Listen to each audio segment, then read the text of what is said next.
শুনেন, আপনি যেই মেয়ের সাথে রিলেশনশিপে আসছেন, হ্যাঁ আপনি যে মেয়ের সাথে রিলেশনশিপে আসছেন, হ্যাঁ সেই মেয়ের কিন্তু সমস্যা আছে, বুঝছেন? সে মেয়ের আসলেই সমস্যা আছে। সে কিন্তু কি দুই মুখের সাপ, বুঝছেন?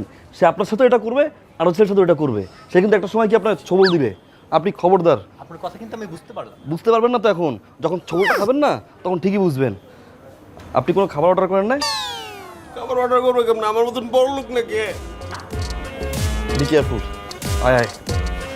দেখেন, আসলে আপনি যে মেয়েটার সাথে রিলেশনে আছেন, এই মেয়েটা গত 6 মাস ধরে আমার এই অবুঝ দুধের বাচ্চা এই ছোট্ট বালকটার সাথে যে অমানবিকভাবে ওকে চিপড়ায় চিপড়ায় শেষ তেলের ফোঁটাটা পর্যন্ত বের করে নিচ্ছে। ফোঁটা বের করে কেউ থামছে? থামছে? থামে নাই। কি করছে? ডিম ভাজছে। ডিম কার? ওর ডিম।